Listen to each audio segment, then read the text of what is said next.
Beleza, comecei. Então, ontem a gente fez celebrando o aniversário de nascimento do nosso patrono padroeiro, o pai da psicanálise, Sigmund Freud, né?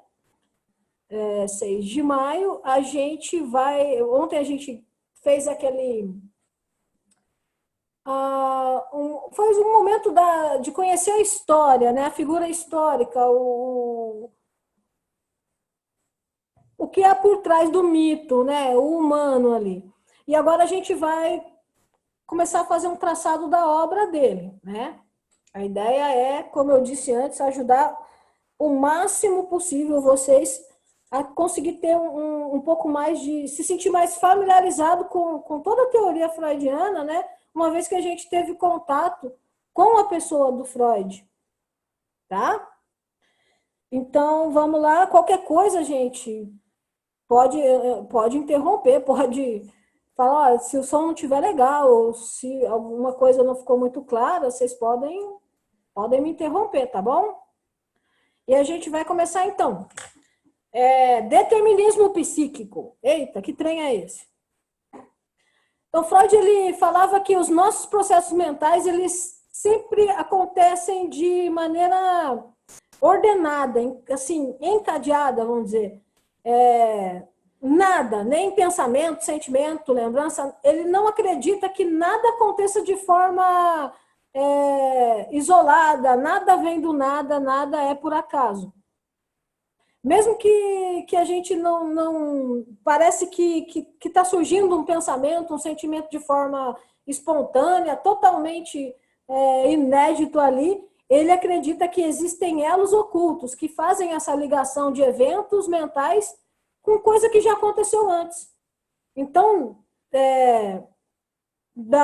na teoria freudiana, de acordo com ele, a nossa vida mental ela se desenvolve de forma contínua.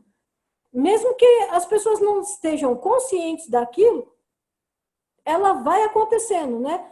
Os seus pensamentos têm sempre uma ligação, os seus sentimentos, está tudo ligado. Partindo dessa ideia, ele começa a delinear, então, a teoria topográfica.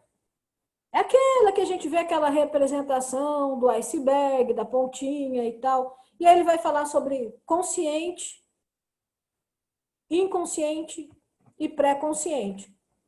Então ele fala que o consciente é a parte da nossa mente que vai lidando com informações. Isso eu sei que todo mundo já sabe de cor salteado, né? É aquilo que você está ciente. É o agora, por exemplo. O seu consciente ele está ocupado, ele está dando atenção no que a gente está falando aqui. Ele está prestando atenção, ou então em algum entorno em volta. Isso é o consciente. Ele tenta, né, estabelecer relação entre a informação nova com a informação que a gente já tem do assunto. O consciente ele tem a função, né, de agregar informação. Então, ele trabalha com aquilo que a gente está com a atenção dirigida de forma intencional com aquilo que a gente já tem armazenado. Mas o consciente, na verdade, ele é apenas uma ponta do iceberg. A gente já sabe que é 5% só, pequena mesmo parte da mente. Então, essas outras partes menos expostas, o Freud chama de pré-consciente e de inconsciente.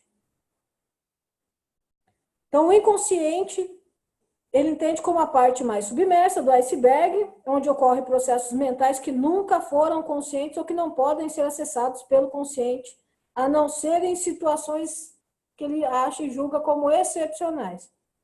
Então, esse lugar que é tido como inacessível, que também fica guardado aquelas informações que são reprimidas, que foram censuradas, lembrança traumática, tudo isso vai acabar sendo enviado para o inconsciente e permanece lá. E aquilo, ele acredita que essas informações, tudo isso que ficou lá, acaba influenciando indiretamente na vida mental de todo mundo, de todo indivíduo.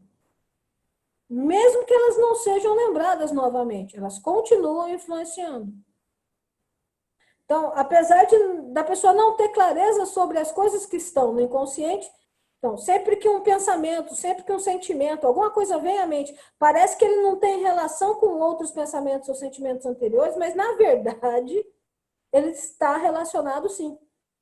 Só que esses elos, né, que se encontram lá no inconsciente, não são acessíveis. E ele atesta isso já que não existe uma descontinuidade na vida mental. Ela não se interrompe, ela é contínua. Mesmo que a gente sufoque, suprima a memória, mas ela continua ali na nossa linha temporal existindo, no inconsciente. Tudo isso, lógico, segundo Freud. Aí ele vai falar sobre o pré-consciente. Ele diz que é aquela porção do inconsciente que é mais fácil da gente acessar. Ela exige um pouquinho de esforço, mas a gente consegue lembrar, né? É aquela parte do iceberg que eles falam que dá para enxergar ali antes de pouco abaixo do nível da água, né?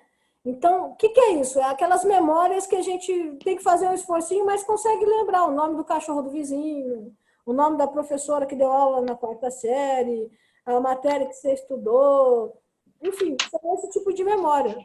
Ele diz, segundo Freud, é o nosso pré-consciente. Então, ele vai colocar essa representação de uma forma que foi muito bem aceita, né? A gente imagina esse iceberg completo, representando toda a consciência dividida em 3 partes. Consciente é sempre acima da água, ou seja, o sempre acessível. O pré-consciente é a parte que está só um pouquinho submersa, e ela pode ser facilmente acessada. E o inconsciente, que é essa parte profunda, que jamais esteve acima do nível da água, digamos assim. E é no inconsciente que acontecem esses processos e elementos que não são acessíveis ao consciente. E aí, como ele vai discutir esses processos e elementos que acontecem? Fica muito subjetivo a gente falando assim. Ele dá um nome para isso. Aí ele vai começar a falar sobre pulsões. Então, ele fala pulsão, é traduzido também como impulso, instinto, né? Parece isso daí como sinônimos, mas o mais usual mesmo, né, é ser traduzido o texto do Freud como pulsão, tá? As pulsões. Então, as pulsões, elas são pressões, elas são necessidades, tá? Que dirigem, elas nos empurram a um determinado fim. A pulsão, toda pulsão, na verdade, ela tem uma fonte, uma origem. Ela tem uma finalidade, uma pressão e objeto. Então, para a gente entender melhor, a gente pode fazer uma comparação assim entre a pulsão. No vídeo lá, uma vez eu vi a explicação da sede, ela é perfeita, né? A sede, ela tem uma fonte que é a nossa necessidade natural de líquido, é a hidratação. Então, ela também tem uma finalidade que é saciar essa necessidade, reduzir isso. E a sua pressão é a quantidade de energia que a gente gasta para conseguir satisfazer a sede. Então, isso depende da intensidade ou da urgência da sede. E o objeto não é só a água, né? Mas também tudo que a gente tem que fazer para conseguir resolver a nossa questão da sede, né? É o ato em si de levantar, ir até a geladeira ou um bebedouro, pegar um copo, escolher o que você vai beber, é água, é suco, é café, enfim. Então, a gente sabe que sede é uma questão fisiológica, mas a pulsão ela é uma necessidade psíquica, tá? E, ao mesmo tempo, orgânica. Então, ela está na fronteira entre o físico e o mental. Então, o Freud ele quis organizar a pulsão, as pulsões em 2 tipos básicos. Pulsão de vida e pulsão de morte. Então, pulsão de vida, gente, é tudo aquilo que nos leva a buscar assim, prazer, a criar, a realizar projetos. Isso é pulsão de vida. A pulsão de morte já é aquilo que nos conduz assim para baixo, que nos puxa, que nos leva para a estagnação, para o autodestrutivo, para o isolamento, para a morte. Pulsão de morte é isso aí mesmo, o nome já fala tudo. Então, essas pulsões mantenedoras de vida, né, e incitadora de morte, tudo isso reside dentro da gente. E elas estão, assim, em conflito permanente e não resolvido. Então, a maior parte dos nossos pensamentos, das nossas ações, é resultado não apenas dessas forças, mas, na verdade, de uma combinação dessas duas forças. E quando a gente fala sobre pulsão de vida, pulsão de morte, faz lembrar aquela... É um ditado, não é um ditado, é uma lenda que faz... Cada vez que a gente ouve contar de um jeito, né? Conta-se de um sábio monge, outra vez já ouvi falar de um sábio líder indígena, mas que fala, né? Ele diz pro discípulo, né, que dentro de cada um de nós habita dois leões ou dois lobos, né, do bem e do mal. A gente poderia associar o da vida e da morte, e eles estão em constante combate. E aí pergunta-se, né, qual deles ganha? E aí se diz, aquele que você alimenta. As pulsões está bem dentro desse contexto também. Bom, ele começa também a falar sobre energias. O termo é meio estranho, fica até meio místico, mas a ideia não é essa não, tá? Então, tanto pulsão de vida quanto pulsão de morte tem fonte de energia distinta. Então, essa fonte, esse combustível, digamos assim, da pulsão de vida, ele batiza de libido. Então, o libido, a gente sabe que a origem latina dele é para designar desejo, né? Então, libido é essa energia que a gente gasta na manutenção da vida. A pulsão de morte, que também tem uma fonte de energia, mas o Freud ele não deu nome nenhum para ela, tá? Então, não tem uma literatura específica para isso. Eu estava vendo pergunta aqui, alguém, é a mesma coisa do módulo lá, depois tem que falar com o André. Então, sempre que você se dedica, né, a construir algo, a tocar um projeto importante, você está pregando parte da sua libido nisso. E enquanto está envolvido nesse projeto, né, nesse trabalho, a quantidade de libido empregada ela fica praticamente indisponível para qualquer outra finalidade. Então, não é que nada mais tem importância, que o mundo acabou e só existe aquilo. Mas é até possível distribuir diferentes níveis de libido. É por isso que acontece, né? Para diferentes objetivos. Então, quanto mais interesse a gente tem em determinada coisa, mais libido a gente canaliza, mais energia a gente projeta naquilo.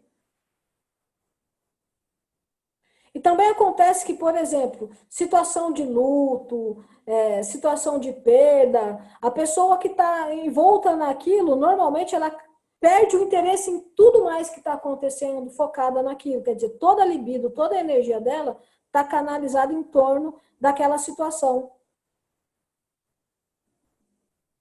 Então, não é que ela perdeu a libido nas outras coisas. A libido ainda existe, só está canalizada num objetivo específico.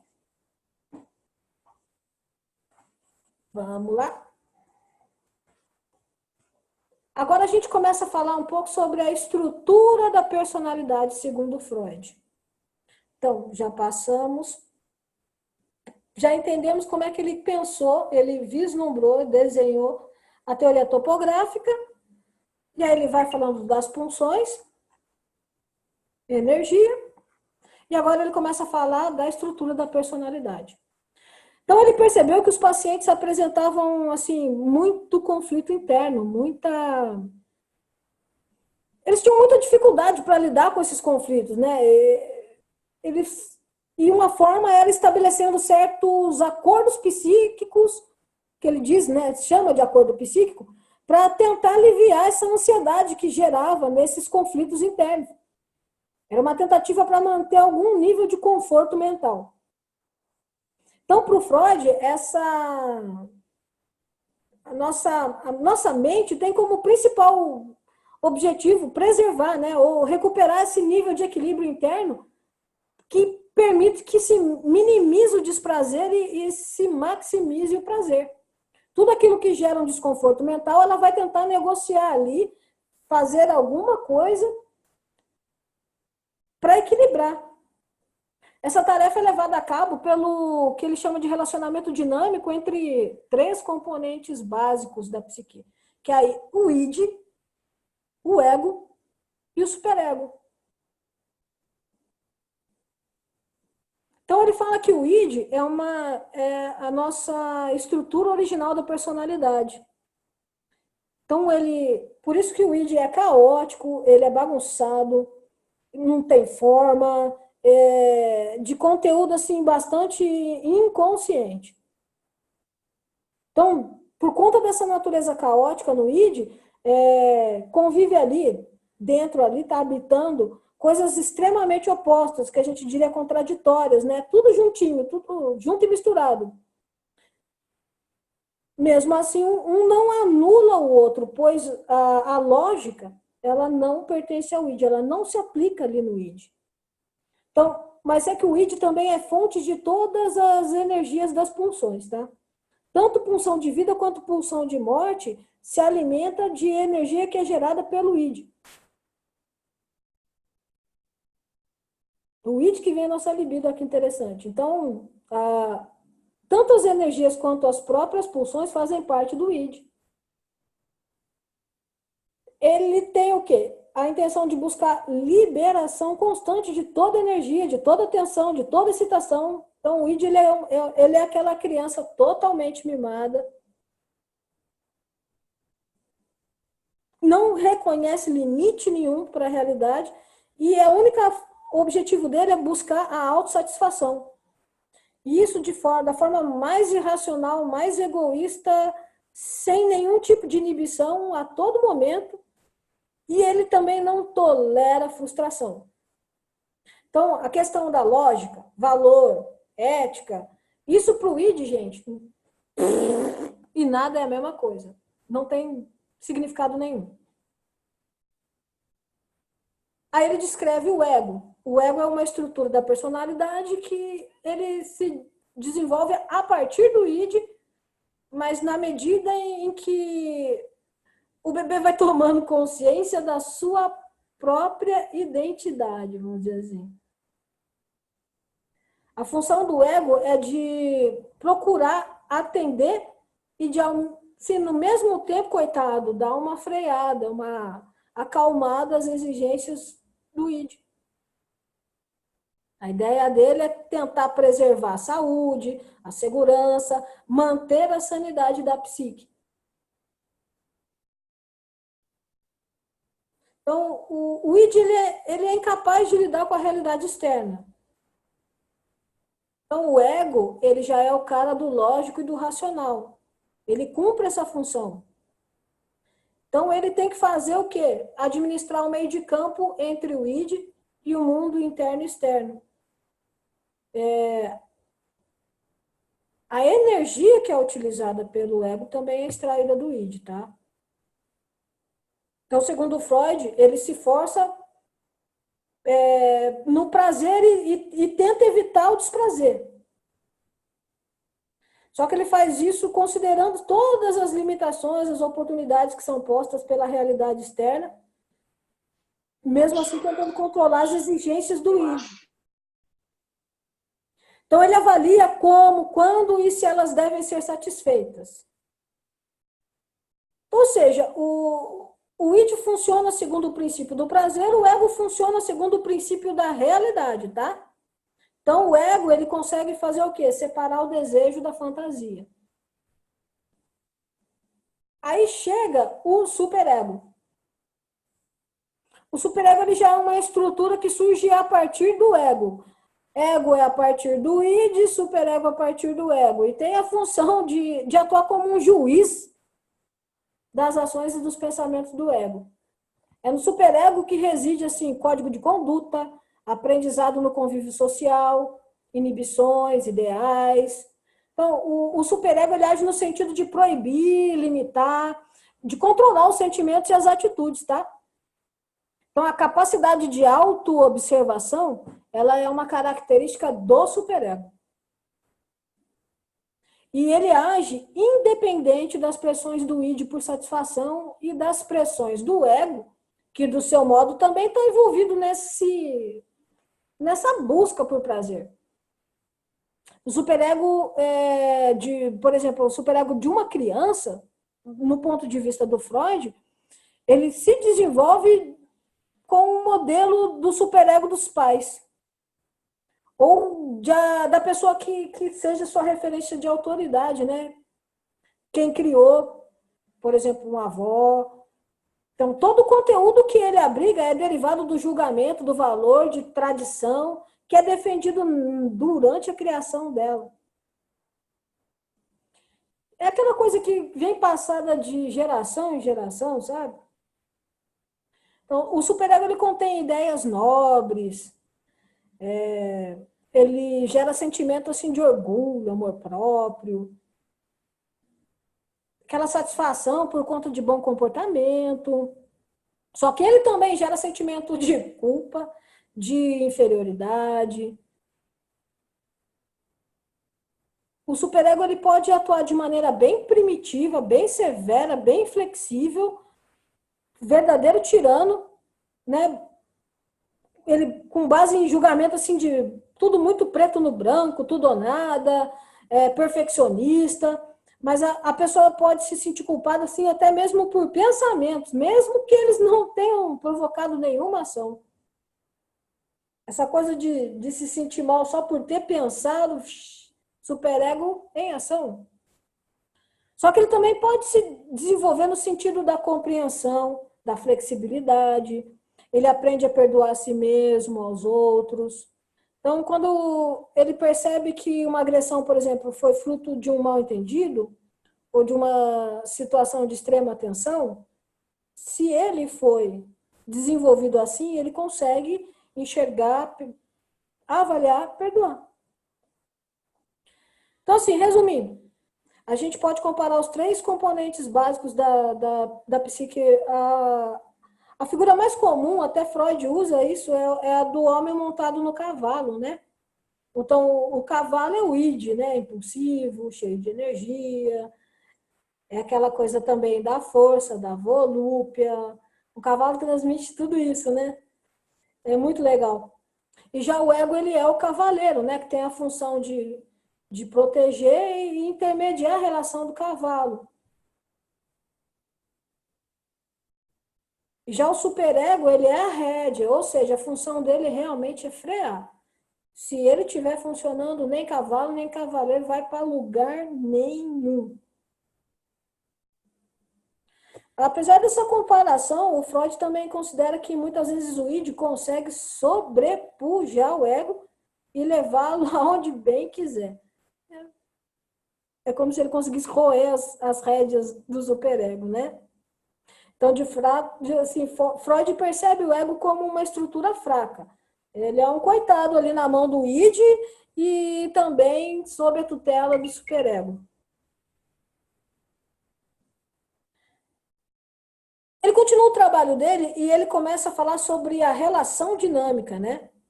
O id, do id surge o ego, que é para lidar de forma realista com todas as exigências do id, considerando as realidades externas. Já o superego emerge do ego como um freio moral, um juiz que controla a flexibilidade do ego. Então, como que isso se relaciona com a estrutura daquele iceberg? Como que isso trabalha lá com a questão da consciência, né, que é dividida em consciente, pré-consciente e inconsciente? Ele fala o seguinte, que o inconsciente abriga os elementos que constituem o id. Ou seja, o id ele é totalmente inconsciente. Então, o ego e o superego, eles são formados por processos de elementos, já que também habitam o consciente e o pré-consciente, mas também estão no id. Então, eles participam, assim, parcialmente, pelo menos, do inconsciente.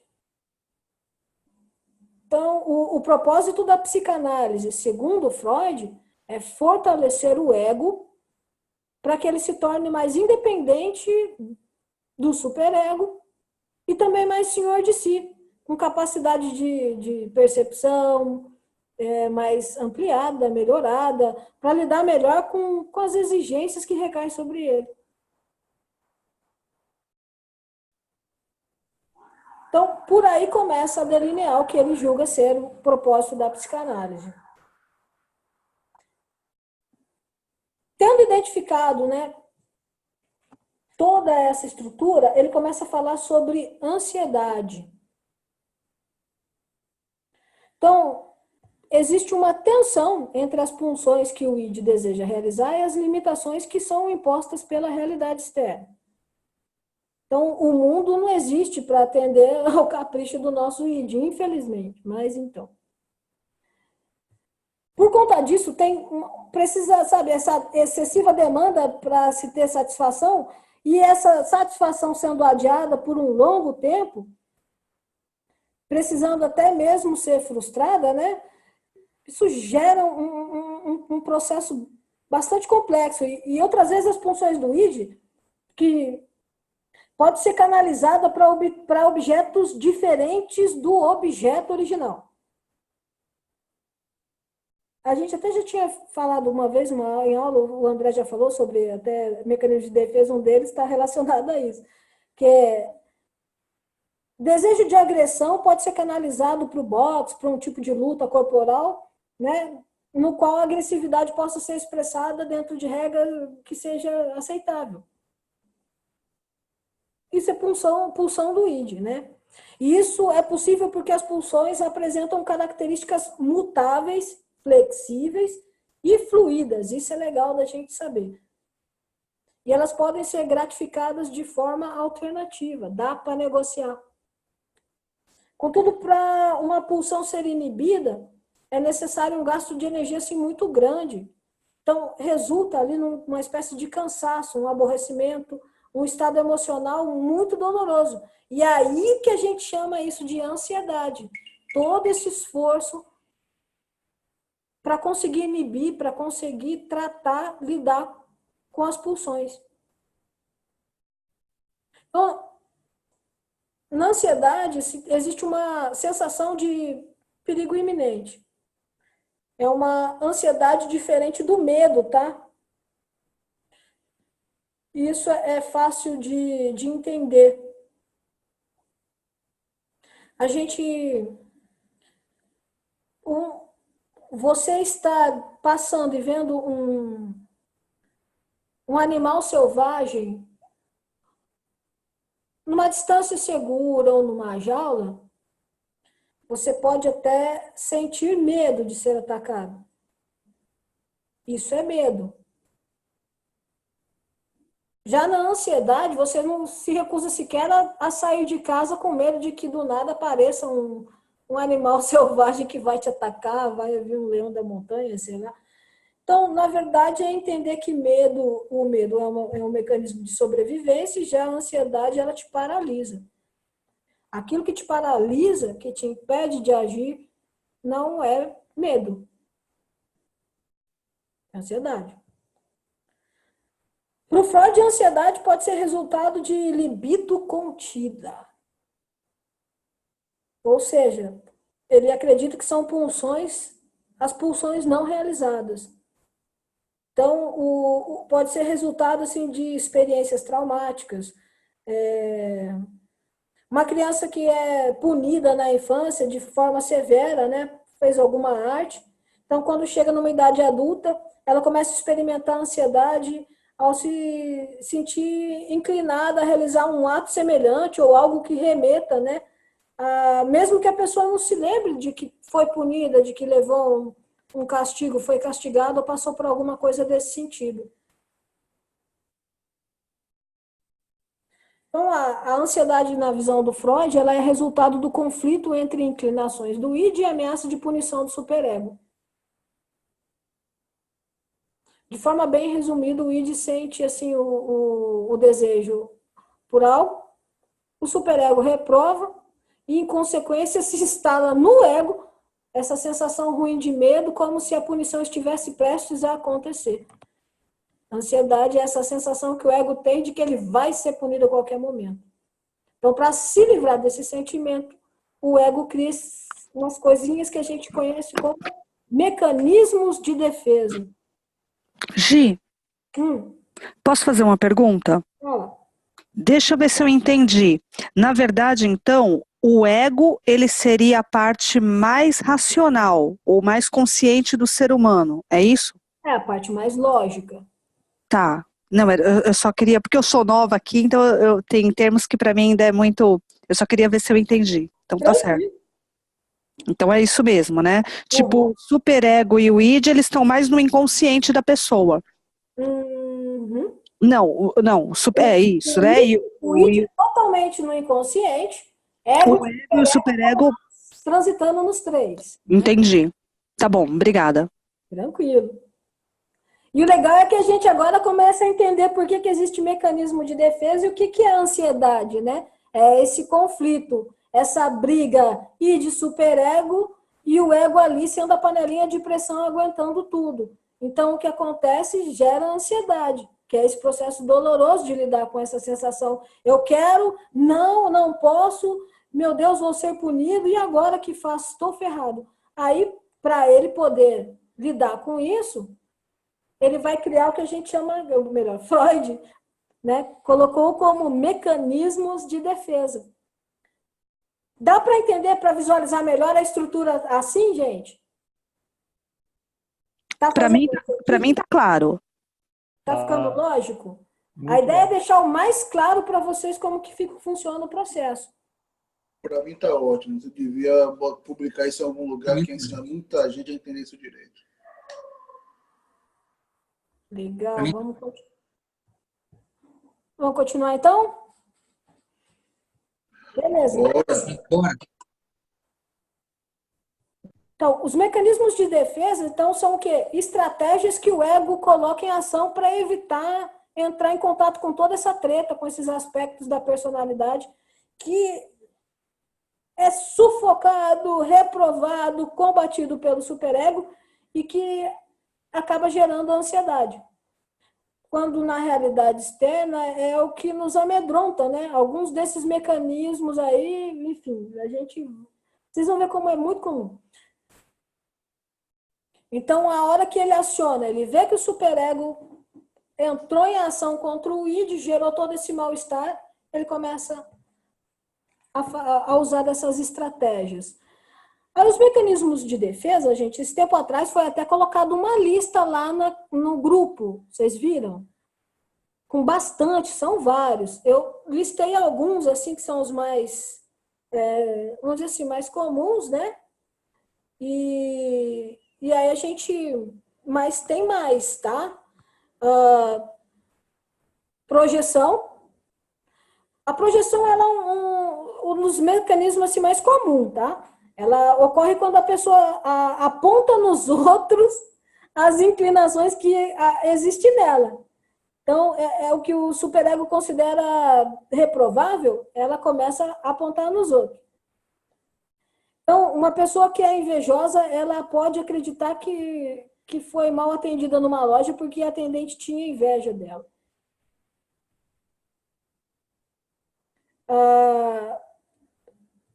Giovana? Oi? Eu vou ter que sair aqui, viu? Mas a aula, parabéns, a aula tá muito boa, muito bem, muito didática, viu? Eu vou ter que dar uma saída aqui, mas amanhã eu tô aqui de volta, viu? Valeu, um abração. Valeu, um abraço, tudo de bom.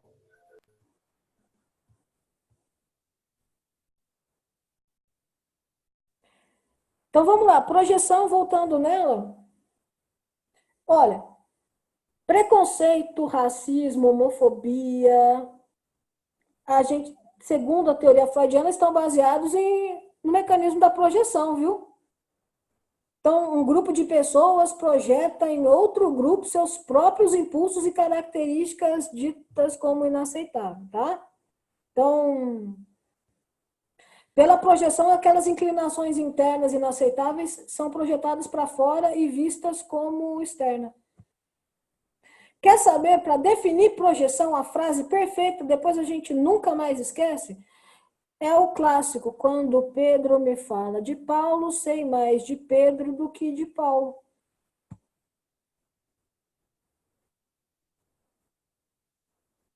Então, é fácil, quando a pessoa está sentada, vem conversar. Eu já passei por isso com essa experiência em consultório. A pessoa fala, eu detesto gente egoísta, porque isso me incomoda. Como é que pode? Porque, nossa, o egoísmo me irrita. Aquela pessoa, como é que pode ela fazer isso, ser tão egoísta, não sei o quê? E a pessoa era um poço de egoísmo. Projeção. Isso é projeção. Alguma dúvida sobre projeção? Bora então para a formação reativa. A formação reativa é outro mecanismo de defesa, tá? E ocorre quando a pessoa tem inclinação para um comportamento que ela considera reprovável. É quase parecido, confuso, né? Então ela adota um comportamento que representa exatamente o oposto do que ela queria. É uma espécie de máscara social, tá? Não é apenas para convencimento dos outros, mas principalmente para autoconvencimento, tá? Ela mesma tem que se convencer daquilo. Então, em geral, a formação reativa ela só é percebida quando falha. Então, quando a máscara cai. Então, descobriu...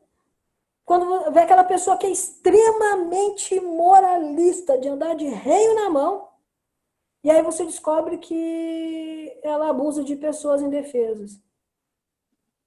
Ou quando alguém conhecido, por ser muito doce, muito gentil, você descobre que ele cometeu um assassinato de forma até violenta e brutal. Ele não ficou violento de uma hora para outra. O outro não se tornou um abusador no estalo.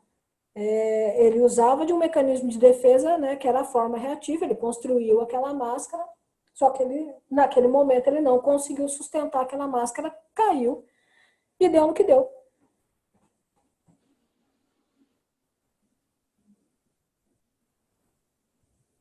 Outro mecanismo de defesa... Giovana, aquilo que não gosto em ti, corrijo em mim. Por aí, né? Boa! Exatamente. Faz muito sentido. Outra frase boa para guardar aí, gente. Pois é. Deixa que eu vou anotar aqui no meu também. Aquilo que não gosto em ti, corrijo em mim. Depois eu vou ver onde foi que eu li, mas foi no Instagram, acho que foi hoje mesmo que eu li isso. Depois eu te falo quem foi que falou. Perfeito. Tá ótimo. Eu anotei aqui. No meu... Nas minhas anotações está acrescentado aqui já. Gostei muito. Partindo para o outro mecanismo de defesa, nós vamos falar então da racionalização.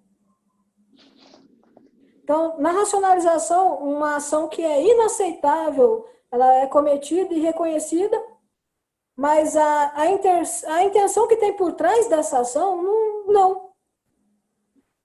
Por exemplo, aquela pessoa que aceita suborno, só que ela se justifica dizendo que é obrigada, tem que ir para o sistema. Então, reconhece que está fazendo algo errado, que é corrupto, mas ela tira como se abonasse a intenção daquilo com uma outra interpretação, né? Então, o comportamento acaba sendo interpretado como aceitável, quase fala, nossa, mas é inevitável, né? É um jeito de tentar burlar aí a desaprovação do superego. Racionalizar é isso. Literalmente justificar. Eu fiz isso, só que... É o cara que fura o sinal vermelho e diz que estava com pressa. É porque eu estava com pressa. Justo.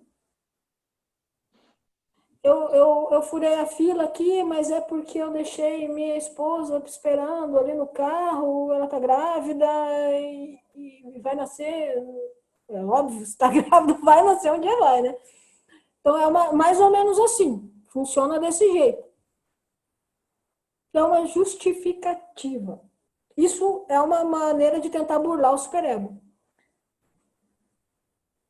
Então, aqui a gente já mandou 3, tá? Projeção, formação reativa e racionalização. Agora a gente vai num bem legal. Negação. A negação ela pode acontecer de 2 maneiras. Negação da realidade ou negação de um desejo, do pensamento, enfim. Então, na negação da realidade, um evento frustrante ou doloroso, por exemplo, a morte de alguém querido, né? É negado como uma forma de se proteger psicologicamente,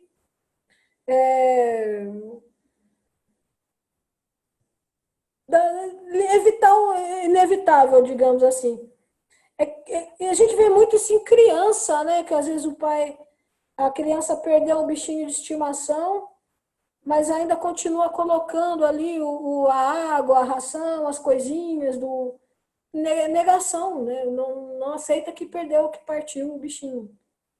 É uma forma de.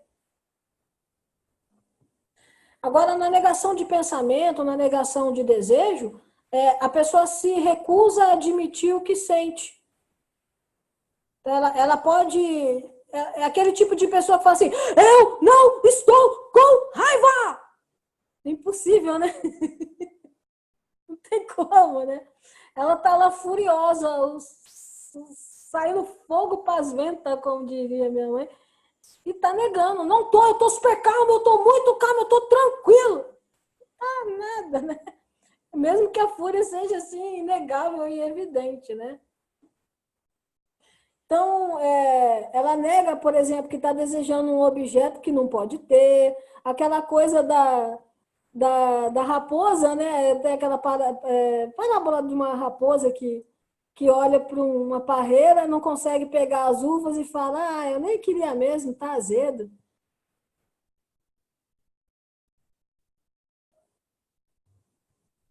Então, é mais ou menos assim. Ou, por exemplo, se deseja alguma coisa que poderia ser socialmente condenável, né? Ela começa a negar, né? Desvaloriza. É o famoso quem desdenha quer comprar. Sabedoria popular, sabe, gente? Funciona às vezes, viu? Isso é negação. Partindo para mais um mecanismo de defesa, agora a gente fala do isolamento. Então, no isolamento tem uma separação entre pensamento e emoção. Assim, o conteúdo emocional de uma lembrança, de um desejo, ele pode ser separado da lembrança ou do desejo propriamente dito. É bem parecido com o que a gente já falou antes, né? A pessoa pode ter lá um desejo, a fantasia de bater no irmão, de querer espancar o irmão, tá com raiva, né? Mas não quer experimentar o conteúdo emocional que isso acompanha. Ela vai brincar lá de lutinha, dar uns tapão, mas na verdade ela estava querendo. Ela separa a emoção do ato em si. Tem um mais pesado ainda de comparação, que aquele complexo eles chamam de Madonna prostituta, né?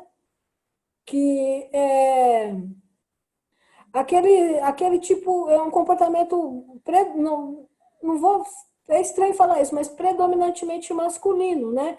Que separa a mulher, né, em categorias, né? Tem aquela que é para casar, que é para amar, né?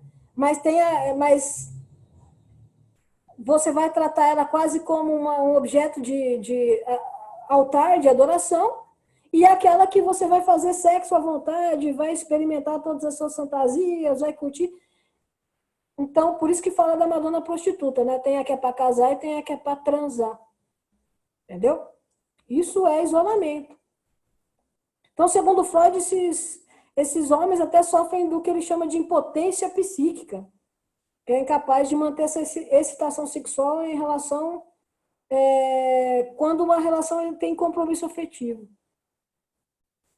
Mas é um mecanismo de defesa. Outro mecanismo de defesa é o deslocamento.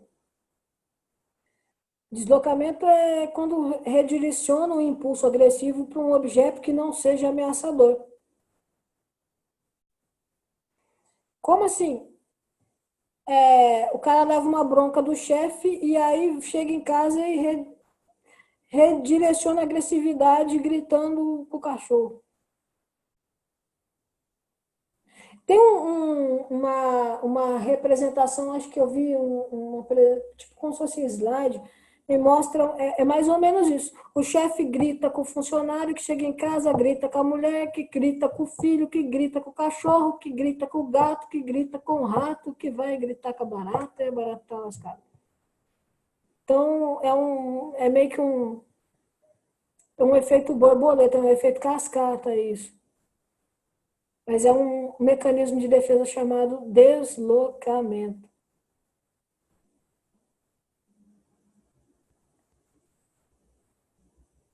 Mais um mecanismo de defesa, regressão. Na regressão, nós retrocedemos a um tipo de comportamento mais primitivo, que é um jeito de evitar a ansiedade. Então, o Freud mesmo, ele usava como uma analogia, como uma forma de explicar a regressão, a comparação entre ela e águas de um rio, né? Essas águas se deparam com um obstáculo difícil de ser transpassado, as águas retornam e voltam a correr por outros lugares. É como se tivesse represado ali, ela vai arrumar um outro canto para escoar. Então, ele disse assim que a pessoa que devora um pote de sorvete após uma discussão, ela está regredindo para a fase oral do desenvolvimento. Está canalizando numa outra via, que é a fase oral, que é na qual é onde ela se sentiu mais protegida, ela se sentia mais feliz. Vai ficar mais fácil entender a regressão quando a gente estiver falando das fases psicossexuais. Tá? Fase oral. Aí até me lembrem de falar sobre isso. Nem vou precisar, vocês vão ouvir e já vão associar com a regressão. E vão encontrar muito disso em consultório, tá? É muito comum. Outro mecanismo de defesa é a sublimação. Uma pulsão é canalizada para um objeto diferente do original e geralmente se é um objeto culturalmente, moralmente superior. Tá? Então, pela sublimação, ao invés da pulsão ser enfrentada, ela é canalizada, orientada, dirigida para outra atividade, sabe? Para uma coisa mais bela, mais nobre. Por exemplo, alguém que tem impulsão agressiva e vai se tornar um excelente lutador de boxe, vira um campeão. Um cara que tem uma predisposição, uma pulsão por ver sangue, e aí ele vai se tornar um médico, cirurgião, ou um açougueiro, né? Isso é sublimação. De acordo com Freud, a essência da civilização está nessa capacidade de sublimação, viu? Ele dá valor para a sublimação. Essa capacidade de canalizar as suas energias sexuais e as energias destrutivas para finalidades nobres, como literatura, arte, arquitetura, ciência. Então, ele acredita que todas as conquistas civilizatórias, sabe? Se deve isso à habilidade do ser humano de trabalhar com a sublimação. Segundo Freud, se não tivéssemos um mecanismo de sublimação, né, como mecanismo de defesa, a gente ainda está na idade da pedra fazendo a satisfação das nossas pulsões apenas com sexo e pancadaria. Ele é bem legal. É como ele enxerga a sublimação. Agora vem o mais importante de todos os mecanismos de defesa. É o recalque. Então, o recalque, em alguns textos, eles traduzem o recalque como repressão, mas a gente vai usar o termo usual mesmo, que é recalque, tá, gente?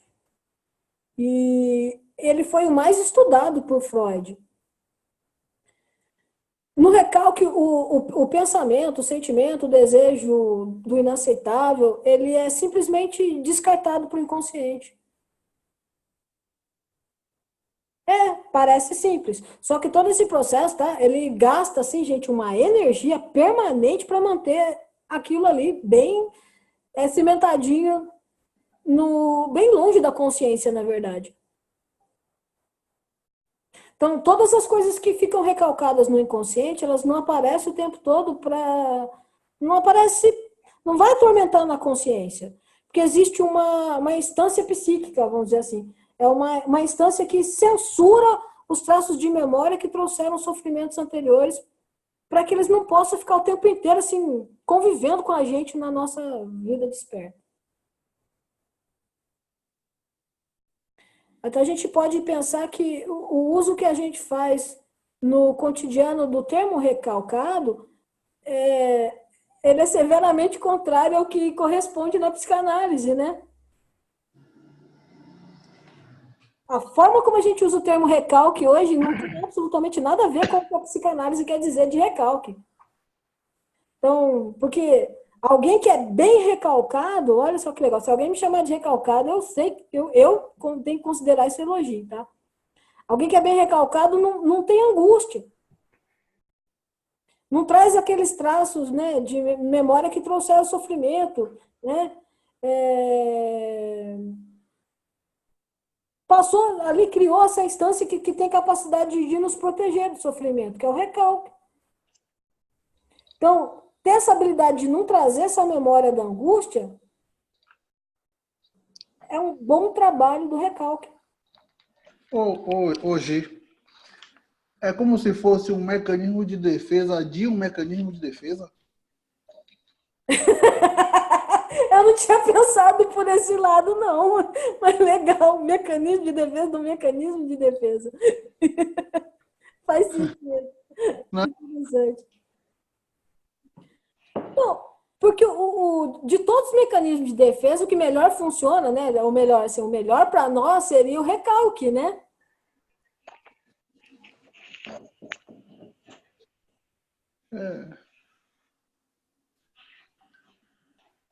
Porque assim, eu pensei assim pelo seguinte: ele é um mecanismo de defesa que pega, vamos dizer, né, o desejo do inaceitável, o copia dessa forma como você falou, e desloca para uma parte mais inconsciente. E fica um patrulhamento impedindo que isso fique sendo rememorado.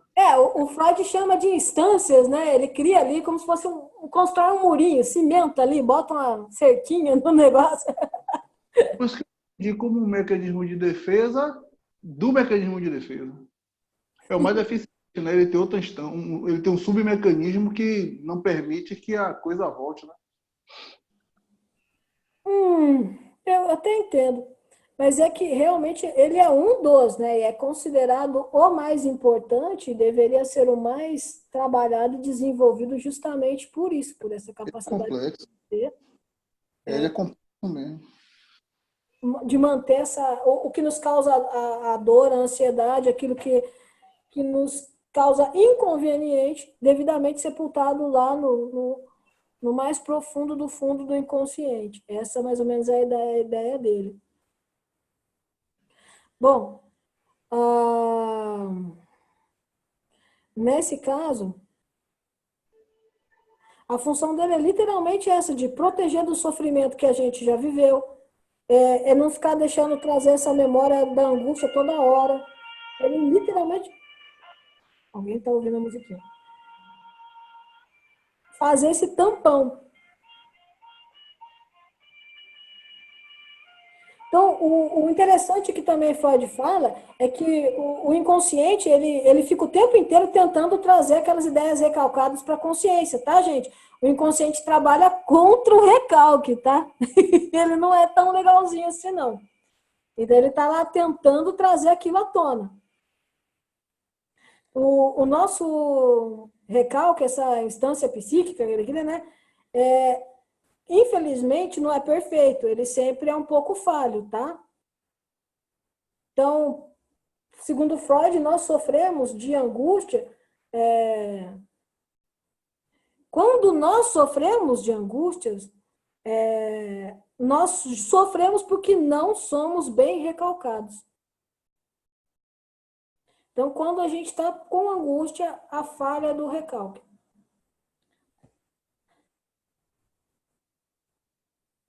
O Freud ele vai falar o seguinte, que o recalque ele é um mecanismo de defesa, mas é que ele também tem um papel assim de... É por isso que você fala, né, dele ser um mecanismo de defesa dos outros mecanismos de defesa, é porque ele, na verdade, é um parceiro, né, dos outros mecanismos. Ele é um coadjuvante ali, né? É, isso mesmo.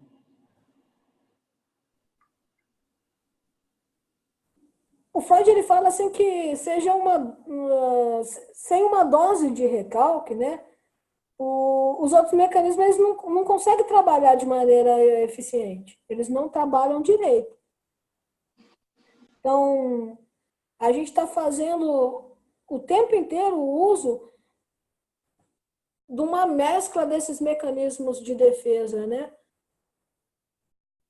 E todos devidamente assessorados pelo recalque. Por isso que você identificou ele como um mecanismo de defesa dos mecanismos de defesa. Ele é o super parceiro. Gente, não sei vocês, mas por hora hoje tá bom, né? Até porque já são 11 horas. E a gente andou bastante aí na obra de Freud, não sei o que vocês pensam sobre isso. Mas fazendo, olha, só um breve relato aqui do que a gente viu hoje, não foi pouca coisa. Determinismo psíquico, teoria topográfica, consciente, inconsciente, pré-consciente. Falamos sobre pulsões de vida, de morte, as energias, né, que é a libido e a energia da pulsão de morte não foi nominada por Freud. A gente conhece a estrutura da personalidade já aí, de ego, superego. E a gente entende a relação dinâmica entre eles e já conseguimos definir o que é ansiedade, certo?